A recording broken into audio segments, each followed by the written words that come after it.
Alléluia. Dieu est merveilleux. Il est compatissant, lent à la colère et riche en bonté. Alléluia. Il nous aime d'un amour éternel et son amour est incommensurable. Sa grâce est indicible. C'est-à-dire, on ne peut comparer. Mais vivante, réelle, agissante dans la vie de quiconque étant individu humain, intelligent, pour qu'il fasse confiance à son Créateur, son Dieu, qui s'est révélé aux Juifs comme Elohim, Yahvé, Yahvé Jireh, Yahvé Shama, Yahvé Tzidkenu. C'est-à-dire Elohim, le Dieu pluriel, voulant dire Dieu le Père, le Fils et le Saint-Esprit. Jéhovah Jireh, l'Éternel, Dieu qui pourvoit tous les besoins des êtres humains et de la nature. Jéhovah Rapha, l'Éternel, Dieu qui est toujours présent pour celui ou celle qui lui fait confiance. Jéhovah Tzidkenu, l'Éternel, notre justice, qui est Jésus-Christ lui-même, Prince de paix, Roi de la justice. Dites aussi, Roi de Salem, dans le livre des Hébreux. Dieu veut nous faire comprendre qui il est véritablement et qui nous sommes véritablement. Dieu s'est projeté dans l'humanité en créant l'humanité. Disant dans son pluriel divin, Père, Fils, Saint-Esprit, mais c'est pluriel étant une seule personnalité, une seule identité divine. Mais il est auto-transcendant par trois dimensions de personnalité qui ne font qu'une seule personnalité. C'est comme dans l'être humain, l'être humain constitué du corps, de l'âme et de l'esprit. C'est une projection de la Trinité. Dieu, dans sa nature divine, il est dans une dimension infinie, en trois proportions. Ces trois proportions, ce sont ses pensées. Ça fait partie de sa personnalité. Ça fait partie de sa conviction. Ça fait partie de sa foi. C'est sa nature divine qui est le surnaturel, l'esprit éternel. C'est pour cela qu'il y a synonymie sur le nom et la personne de Dieu, sur l'esprit de Dieu. Dieu Yahvé, dans le juif, voulant dire l'éternel, c'est-à-dire celui qui vit éternellement. C'est-à-dire, il vit éternellement, mais c'est un grand roi, c'est-à-dire c'est un empereur. C'est-à-dire, c'est lui qui établit des rois. Et il a établi la royauté, non aux anges, mais aux humains. Parce qu'il s'est projeté aux humains, parce qu'il a créé l'être humain à son image et à sa ressemblance. Et il a dit dans son pluriel, créons l'homme à notre image et à notre ressemblance. Alléluia. Ainsi je viens vers vous, Maudition en ligne, chers auditeurs et auditrices, frères et sœurs, amis, parce que je parle à toute l'humanité, aux chrétiens rétrogradés, aux chrétiens fidèles pour encore enrichir leur fidélité. C'est pour cela, un chrétien qui dirait il a tout compris, il a reçu toute la révélation, il n'a pas besoin qu'on lui prêche la parole, n'est pas un chrétien. C'est un crétin, c'est un insensé, il n'a pas compris le disciple-là. On est disciple de Jésus-Christ à vie, mais dans ce disciple-là, on devient maître. On acquiert la sagesse et la maturité spirituelle. Mais l'acquisition de la maturité spirituelle ne veut pas dire qu'on n'a plus besoin d'entrer dans les profondeurs de Dieu. Non. On a toujours besoin de Dieu chaque jour jusqu'au dernier souffle de notre vie. Alléluia. C'est pour cela que l'apôtre Paul a reçu la révélation, Dieu lui disant, lui avait tous les dons, qu'il ne connaissait qu'en partie, et de dire à l'église de Jésus-Christ que nous ne connaissons qu'en partie en matière de révélation, en matière de prophétie, en matière de connaissance de la divinité. Mais Dieu nous a donné les bases de la divinité. C'est-à-dire, il est en Christ Jésus, et c'est Christ Jésus, lorsque nous l'acceptons comme Seigneur Sauveur, lorsque nous reconnaissons sa venue, le but de sa venue, et le plan divin incontournable de l'éternité, c'est qu'il est venu sauver l'humanité. Dieu lui-même a pris la forme humaine, se fait naître par une femme vierge, dite Marie. Et Dieu, par cette conception du Saint-Esprit, s'est fait enfanter comme un être humain nouveau-né pour qu'il vive au milieu de l'humanité et qu'il enseigne l'humanité comment entretenir une meilleure relation avec son Dieu créateur et comment entretenir une relation avec soi-même étant être humain. Et le soi-même, ce n'est pas toi de manière particulière, c'est toi et l'autre, c'est-à-dire ton semblable humain. En commençant par ta famille, si tu as des frères et sœurs, tes cousins, cousines, tes oncles et tantes, tes grands-parents, tes amis, tes connaissances, les personnes, vos voisins habitant à proximité de ta résidence, les gens de ton quartier, de ta commune, de ton pays, c'est-à-dire ta ville de résidence et l'extension, plusieurs villes formant un État dit organisé, c'est-à-dire ton pays où Dieu t'a établi pour vivre, que tu sois autochtone ou étranger. Alléluia. Parce que la terre appartient à Dieu. Et il fait ce qu'il en veut pour répartir les êtres humains dans toutes les parties du globe. Alléluia. Et Dieu, le Christ, dans cette émission, est venu pour parler à l'humanité. Dire à toute l'humanité que je ne suis pas venu seulement pour les Juifs. J'ai choisi les Juifs parce que j'ai fait grâce aux Juifs. Mais le père des croyants, qui est Abraham, n'était pas un Juif de nationalité ni d'origine. C'était un Irakien.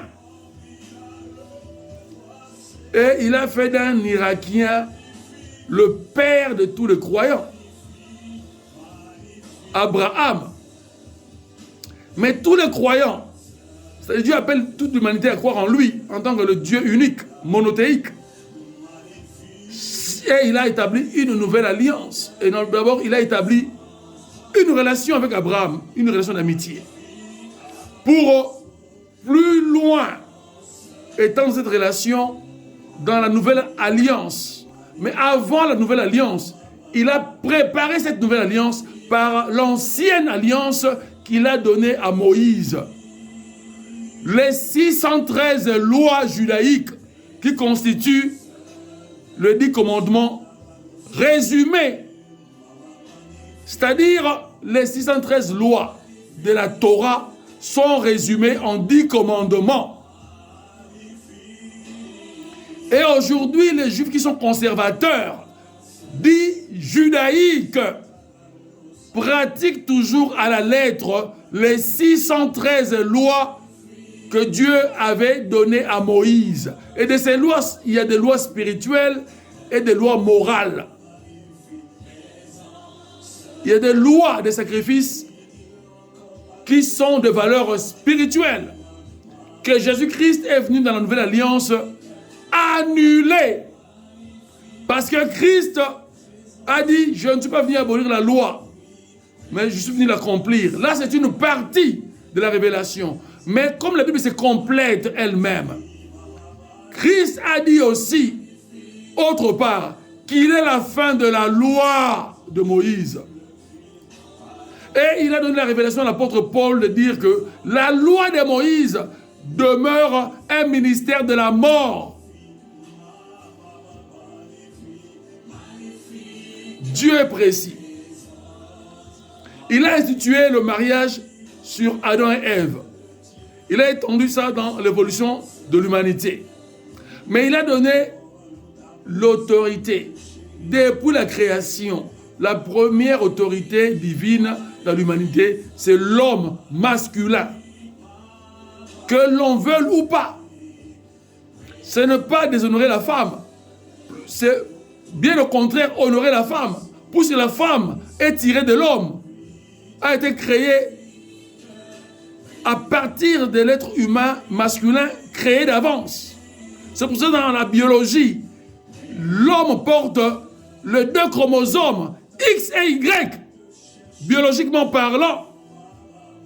Dieu a voulu que même dans les sciences exactes, nous comprenons qui est l'homme masculin et pourquoi il doit primer. Parce que l'homme est double. Il est masculin, il est aussi féminin. Mais il porte le caractère du masculin. C'est ce que Dieu, le Père, porte lui-même. Donc, spirituellement parlant, Dieu lui-même, si on le représentait en tant qu'être humain à 100%, il est doté de XY. C'est pour ça que Christ n'est pas né femme. Christ est né homme pour perpétrer cette masculinité éternelle et révéler à l'humanité la première autorité divine qui est l'homme. Mais par l'homme vient la femme. Et tous les deux, en fusionnant, vont procréer. C'est-à-dire créer comme Dieu, mais dans l'humanité, dans le programme que Dieu a établi, biologiquement parlant et anatomiquement parlant. Et c'est ainsi que l'homme et la femme, lorsqu'ils s'unissent, ils font des enfants, des garçons comme des filles. Mais qui détermine le sexe humain? C'est l'homme masculin. Parce qu'il a dans son chromosome X et Y. Alors que l'être humain a 33 chromosomes. Mais dans l'homme, il y a 2 sortes de chromosomes. X et Y. Mais dans la femme, il y a XX. Alléluia. Donc, l'homme, en quelque sorte, il est le complet du divin. Mais à travers l'homme, la femme devient aussi complet en Dieu. Alléluia. Parce que Dieu est extraordinaire. Il nous a révélé son extraordinaire en nous créant, en nous tirant de l'argile, du silicate, qui est le grain du sable, mais argileux, c'est-à-dire un mélange. Le sable avec de la terre.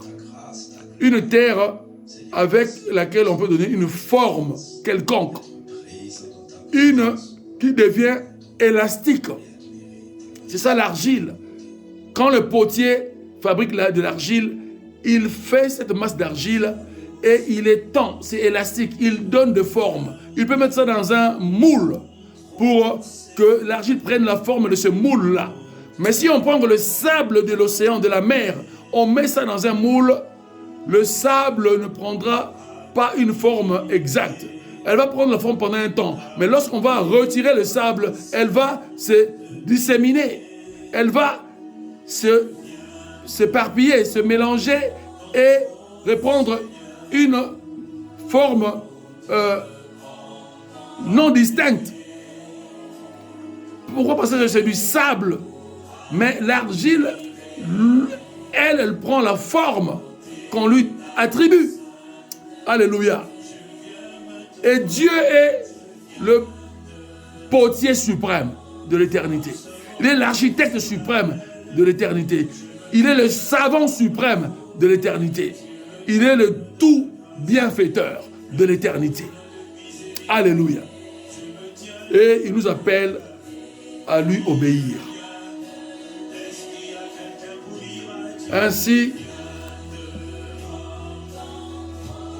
docteur évangélique et conférencier en ligne, je suis bienvenu, Nini Mavinga, et je reviens vers vous, mes auditeurs, pour vous transmettre encore la pensée divine, mais de manière de plus en plus éclairée. Parce que, dès le début de mes messages, la parole de Dieu est toujours éclairée. Mais cet éclairage a plusieurs tendances de perfectionnement.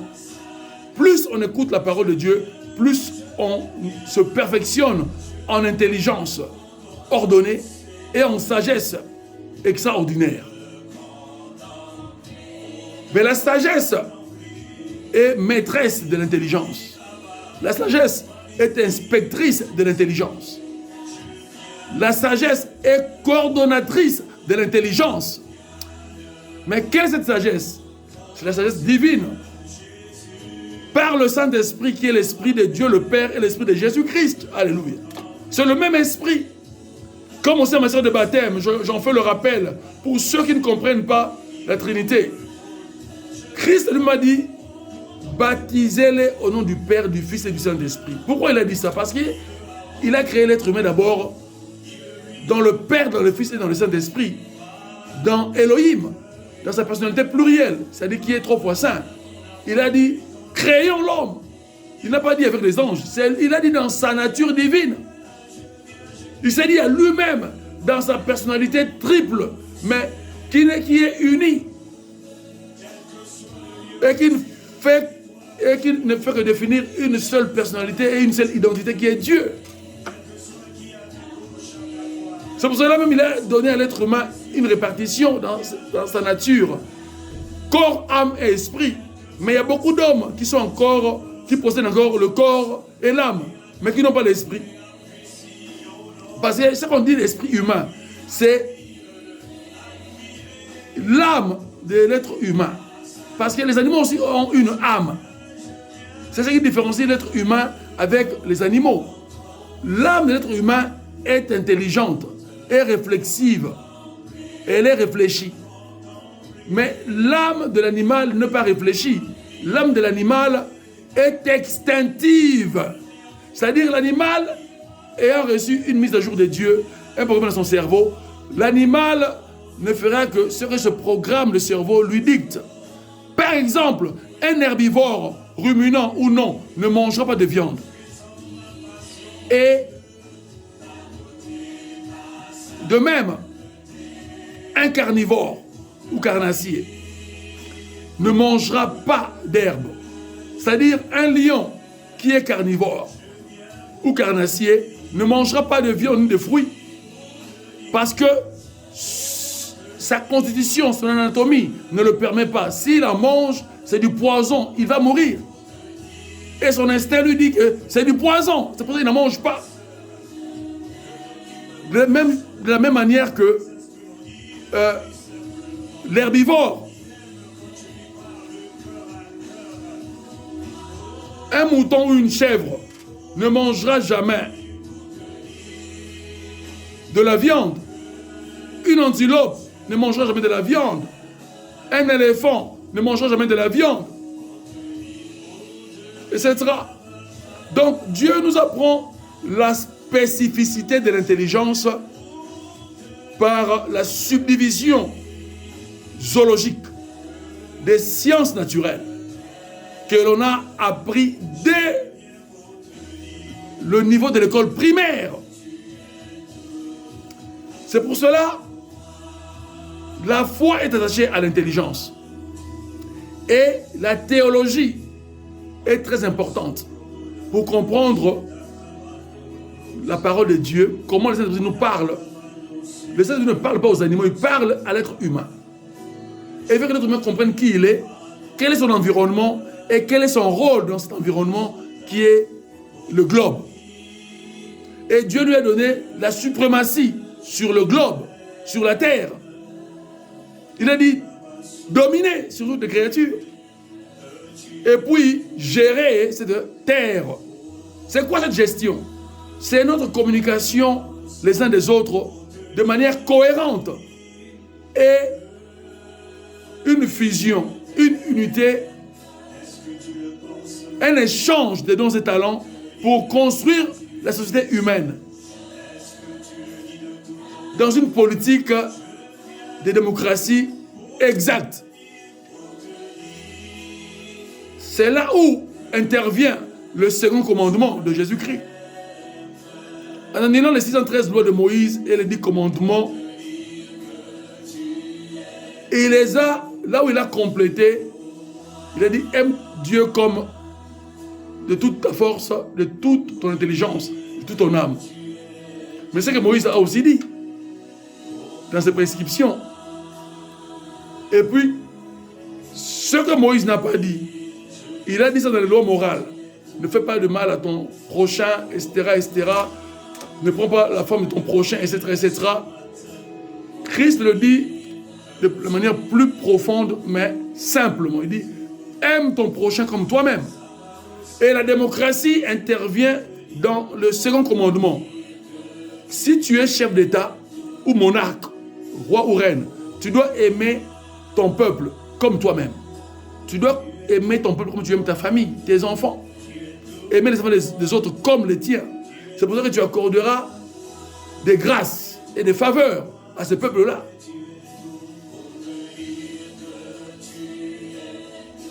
Et tu vas réunir les dons et talents de ce peuple-là pour développer ton pays. C'est ça le plan de Dieu du point de vue politique et économique et puis social. Parce que les trois principes sont liés ensemble. L'économie, la politique et le social. Il n'y a pas l'un sans l'autre dans une organisation d'un État dit organisé. C'est pour cela que dans un État organisé, il y a le gouvernement exécutif. Il y a aussi le gouvernement parlementaire qui est législatif. C'est-à-dire voté par le peuple, choisi par le peuple, il défend le peuple. Ça, c'est la législation, la fonction des députés, la fonction du Parlement. Et les ministres qui sont dans un gouvernement, parce que l'un d'eux a été voté par le peuple dans le suffrage universel de la présidence de la République, alors ils doivent exécuter la loi ou les lois votées par motion par le Parlement du pays. Et la constitution du pays est établie aussi par ces mêmes lois-là parlementaires. Et le gouvernement ne fera que exécuter ces lois-là qui ont été votées, choisies pour le bien-être et l'intérêt du peuple, principalement. C'est pour ça que la démocratie, dans sa définition, c'est un pouvoir du peuple, pour le peuple et par le peuple. Donc, Dieu nous appelle dans une majorité, mais à être unis et à vivre dans l'harmonie, dans le respect, dans la considération de l'un et des autres. Alléluia. C'est pour cela, celui qui rejette le conseil, un bon conseil, est un fou ou une folle. Il ne sait pas ce qu'il a raté parce qu'il ne veut pas réfléchir. Et quand on ne réfléchit pas, c'est là où l'état de folie commence. La folie, ce n'est pas seulement être dans un asile. Mais il y a beaucoup qui doivent être dans les asiles, mais sont encore chez eux dans leur maison et qui travaillent. Parfois, ils ont aussi des travails honorables. Mais leurs relations humaines sont faillibles. Ce sont des gens difficiles à vivre parce qu'ils ne se connaissent pas eux-mêmes. Ils ne pourront pas comprendre les autres parce qu'ils ne se comprennent pas eux-mêmes. Ils ont besoin d'une thérapie psychologique et d'une délivrance spirituelle. Alléluia. Il y a une vérité qu'on ne peut pas fuir. La vérité, elle choque celui qui est habité beaucoup par le mensonge. Mais celui qui est habité par la vérité devient du miel, devient une joie intense.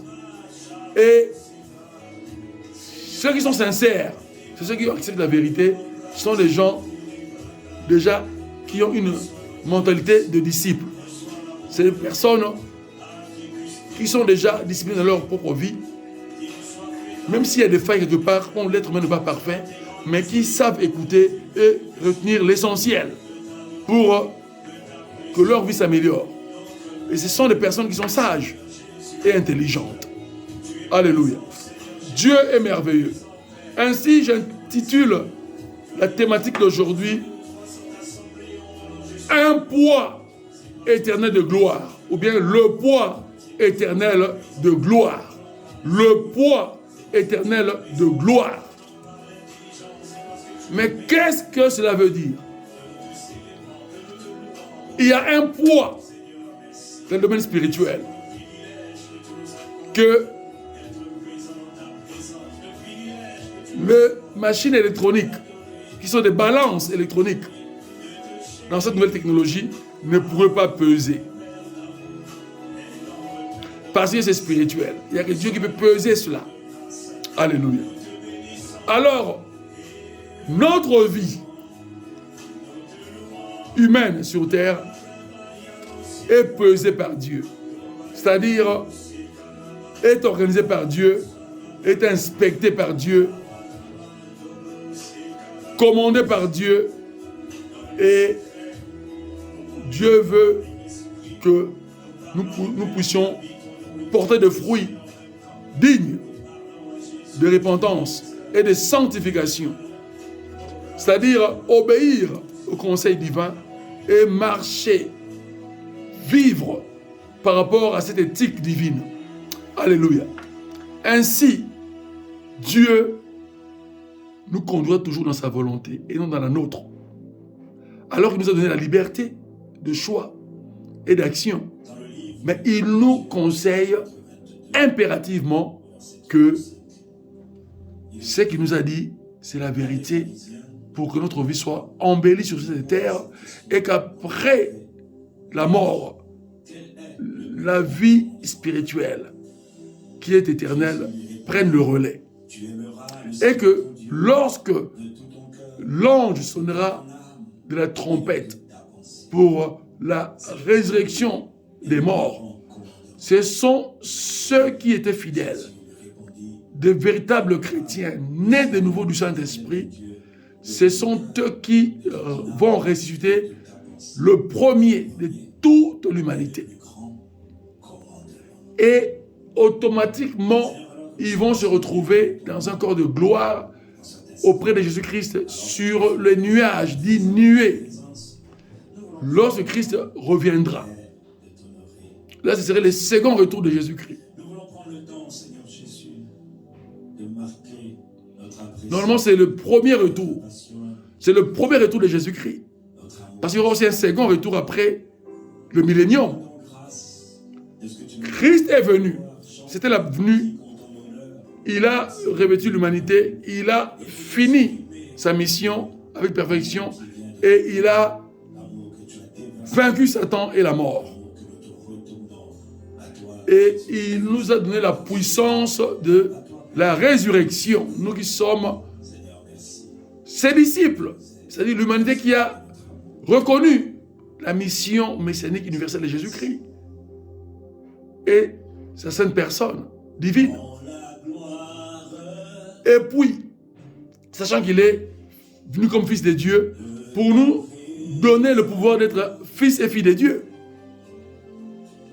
Évangile de Jean, chapitre 1, au verset 12e. Il est venu nous donner ce pouvoir-là, lui qui est le Père, le Fils et le Saint-Esprit, dans le verset 1er jusqu'au verset 3e, du premier chapitre de l'évangile de Jean. D'où la Trinité y est définie. Et puis, le but de la filiation divine transmise à l'humanité. Pour que nous soyons des divins sur terre, des petits dieux sur terre, des enfants de Dieu sur terre. Mais que nous porterons de couronnes royales au jour de noces. C'est là où nous participerons à l'intronisation du Christ. Et que nous allons aussi recevoir cette intronisation. Parce que Christ est déjà sur le trône. Il est roi éternel. Mais au jour de noces, comme l'homme, lorsque l'homme masculin s'unit avec une femme dans le mariage, et spirituellement devient une seule personne, c'est là où nous allons aussi devenir une seule personne divine avec Dieu le Père, le Fils et le Saint-Esprit. C'est-à-dire, nous allons être incorporés de manière définitive et éternelle dans la nature divine. Alléluia. C'est pour cela que la révélation, elle est profonde. C'est un océan divin. On ne peut pas franchir toutes les profondeurs d'un océan. Même les sous-marins, il y a des profondeurs sous-marines où les appareils sous-marins ne peuvent pas atteindre parce qu'ils vont exploser. Parce qu'il y a plus de pression, plus il y a des profondeurs sous-marines, plus il y a des pressions sous-marines. La puissance et la force, la pression des eaux. Alléluia. C'est ainsi que Dieu a dit par rapport au Paul, nous connaissons en partie. Mais dans cette partie-là, c'est une partie de l'éternité. C'est-à-dire, humainement, c'est infini. Nous allons connaître jusqu'à ce que nous allons mourir. Et puis, nous connaîtrons comme nous avons été connus de Dieu. Lorsque nous allons revêtir le corps de gloire et que nous allons voir Dieu réellement. Parce que nous allons entrer dans sa divinité, dans sa personnalité. Et c'est ainsi que nous allons tout connaître. Mais nous serons toujours soumis au Dieu créateur, notre Père. Parce qu'on ne pourra jamais l'égaler ni le dépasser. Alléluia. C'est lui qui nous prête sa gloire, qui nous donne ce poids éternel de gloire. Si seulement, si nous sommes fidèles, et que nous restons fidèles jusqu'à la mort. C'est ça le vrai disciple-là. Alléluia. Et nous lirons ces passages bibliques qui déterminent ce poids éternel de gloire. C'est quoi le poids éternel de gloire? C'est une vie de disciple-là, fidèle. Une vie de sanctification fidèle au quotidien. Chaque jour, le Saint-Esprit nous perfectionne. Lorsque nous sommes ouverts à lui. Lorsque nous le laissons nous diriger. Lorsque nous disons que notre intelligence est faillible, toi qui es le parfait, enseigne-nous, enseigne-moi, Saint-Esprit. Esprit de Jésus-Christ, Esprit de Dieu le Père, enseigne-moi. Et il va t'enseigner. Comme Christ a dit, si tu veux prier, entre dans ta chambre et parle à Dieu. Dieu va t'écouter dans le secret. Il va te répondre dans le secret. C'est là où on est convaincu du Saint-Esprit, parce que cette conviction est rappel de la parole scripturaire de Dieu, qu'est la Bible, le Logos qui devient le Réma. La parole écrite de Dieu, c'est le Logos. Et beaucoup le lisent dans le Logos et ne comprennent pas. Mais quand on le lit dans le Réma, c'est-à-dire on laisse le Saint-Esprit te diriger. Parce que le Réma, on entre dans le Réma quand on laisse le Saint-Esprit nous diriger. Quand on dit au Saint-Esprit, humblement, apprends-moi, enseigne-moi. Tu lis la Bible, tu relis, et tu relis, c'est ce qu'on appelle la méditation. Tu réfléchis sur ce que tu as lu. Tu dis Saint-Esprit, apprends-moi, il va t'ouvrir de l'intelligence par rapport à ce que tu as lu sur ta vie et sur l'humanité. Pour que tu puisses prier, c'est ce qu'on appelle recevoir une direction du Saint-Esprit, de la prière. C'est-à-dire prier par ordre et conseil du Saint-Esprit. C'est ça qu'on appelle la prière de révélation. Tu pries sur ce que le Saint-Esprit t'a parlé réellement, t'a expliqué, t'a éclairé. Alors ta prière sera exaucée. Parce que tu es déjà dans la profondeur de la foi. Mais quand tu pries sur ce que tu ne comprends pas, même si tu mets la foi, ce serait faussé. Parce que tu ne comprends pas ce que tu dis. Tu ne comprends pas ce que tu dis dans tes prières. Dieu le comprend, mais Dieu veut que tu comprennes. Dieu ne nous fait pas des robots. Il nous laisse la liberté d'intelligence. Nous devons le chercher comment? Par la quête, par la lecture biblique, la méditation sincère, véritable, et demander au Saint-Esprit de nous instruire. Mais avant cela, nous devons demander pardon à Dieu, sachant que nous sommes pécheurs. Nous devons dire, Dieu, là où je suis faillible, là où j'ai toujours des défauts, change-moi. Je te demande pardon. Je veux changer, mais aide-moi à changer. Moi-même, je ne peux pas. Je n'arrive pas. Aide-moi. Il va t'aider. Moi, il m'a aidé. Il a aidé aussi beaucoup qui ont reçu Jésus-Christ, qui ont témoigné sa grâce. Dieu ne fait exception de personne. C'est pour ça que nous verrons aussi, dans notre conclusion, même le criminel à la croix, condamné avec Jésus-Christ, il a libéré. Dieu est amour, alléluia. Il appelle les homosexuels à abandonner l'homosexualité, mais avec amour et douceur. Il leur dit qu'il les aime. Il les appelle les lesbiennes de la même manière. Il les appelle les athées et les agnostiques, ceux qui ne croient pas en Dieu et ceux qui ne croient en rien. Il les appelle par amour de lui faire confiance, d'écouter sa science, d'écouter sa sagesse, d'écouter son intelligence pour perfectionner leur intelligence, pour stabiliser leur intelligence, leur manière de penser, pour renouveler leur intelligence par l'intelligence divine, afin que la divinité puisse diriger leur humanité. Alléluia! Dieu est merveilleux. Ainsi, nous allons lire 2 Corinthiens chapitre 4 au verset 17 et toutes les autres références parallèles à cette idée que l'on dit en théologie analytique ou systémique, le parallélisme d'un contexte de la parole de Dieu par rapport à d'autres. Alléluia. C'est-à-dire la même idée suivie d'un verset à un autre sur le plan de Dieu et la volonté de Dieu au sein de l'humanité. Alléluia. Ainsi, 2 Corinthiens chapitre 4, verset 17, l'apôtre Paul qui parle aux Corinthiens qui étaient grecs et aussi un peu mélangés en Asie du Sud. Il leur dit, car un moment de légère affliction produit pour nous, au-delà de toute mesure, un poids éternel de gloire. Ça, c'est notre thématique de cet après-midi et de ces 2 minutes de la soirée.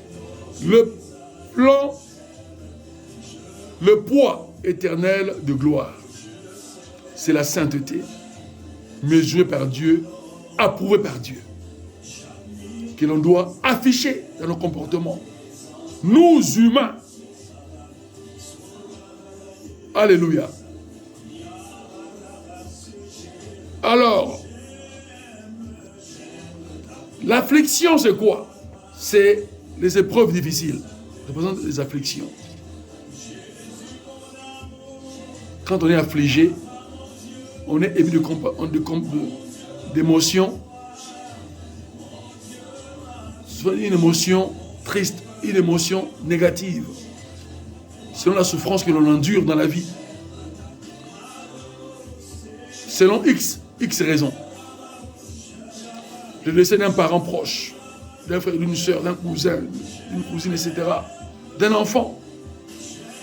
L'échec dans un domaine professionnel, dans un domaine socio-professionnel de la vie, dans un domaine familial, par exemple, quand on subit un rejet de la famille, parce qu'on a commis quelque chose d'horreur, d'impardonnable, humainement parlant.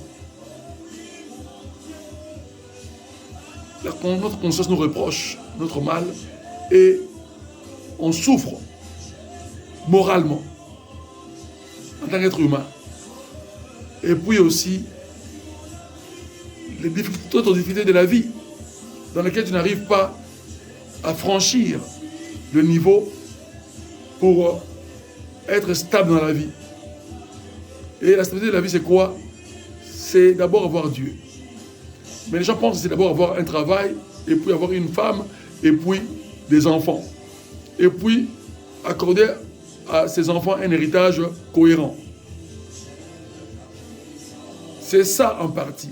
Mais la clé de tout cela, c'est d'abord avoir une bonne relation avec Dieu. Forger sa relation avec Dieu. Et Dieu va t'ouvrir maintenant ta destinée. Va bénir ta destinée pour que tu puisses avoir une femme. Et que tu puisses connaître le bonheur. Comme le livre de Proverbes dit, celui qui a trouvé une femme, Proverbe 18, 22, a trouvé le bonheur. Mais une femme comment? Une femme disciple de Jésus-Christ. Une femme vertueuse, pleine de sagesse et d'intelligence humaine et divine. Une femme qui va être un support pour toi, qui va être ton complément, qui va être ta moitié complémentaire pour que, ensemble, vous puissiez franchir le chemin de la vie, m'accompagner avec l'Esprit de Dieu, avec l'Esprit de Jésus-Christ. Quel est le Saint-Esprit? Et laissez le Saint-Esprit nous diriger, vous diriger, pour que votre succès soit global, soit définitif, et vous puissiez vivre ce succès-là, qui est la gloire de Dieu vous accompagnant, qui définit aussi le poids de gloire éternelle de Dieu, toute votre vie, juste dans la vie éternelle. Amen. Alors, le parallélisme de ce passage, qui est d'entretenir une bonne relation avec Dieu, simplement, c'est ça la vie chrétienne pratiquante correcte.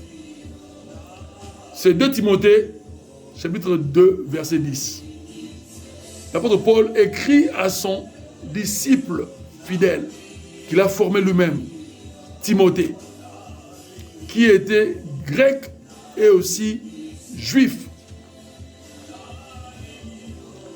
Alors, 2 Timothée 2,10, c'est pourquoi je supporte tout à cause des élus, dit l'apôtre Paul. Même l'apôtre Paul a subi beaucoup de souffrances aussi, mais dans ces souffrances-là, il a persévéré dans sa foi, il a enduré dans la foi, il a résisté aux tentations mauvaises et aux mauvais comportements pour honorer Christ et Jésus, ou Jésus-Christ. À cause des élus, afin qu'eux aussi, c'est-à-dire les élus, les enfants de Dieu, obtiennent le salut que lui, l'apôtre, l'a obtenu, que les enfants de Dieu obtiennent le même salut, qui est en Christ et Jésus, ou en Jésus-Christ, avec la gloire éternelle. Il n'y a pas de salut sans la gloire éternelle. Ne confondons pas la gloire mondaine, humaine. Par exemple, un chef d'État, un ministre a de la gloire. Un prince dans une monarchie a de la gloire royale. C'est-à-dire, cet honneur ou ces honneurs d'être respecté en tant que prince, ou ces honneurs d'être respecté en tant que chef d'État, ou en tant que ministre, ou en tant que chef d'entreprise, PDG, etc. Mais ça, c'est la bénédiction matérielle que Dieu nous accorde du point de vue professionnel dans le monde. C'est bien, alléluia.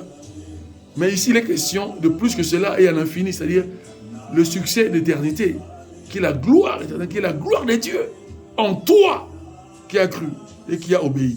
Alléluia. Il dit, je supporte tout. Et Dieu nous appelle à supporter tout ce qui est injuste contre nous. Quelqu'un te manque de respect.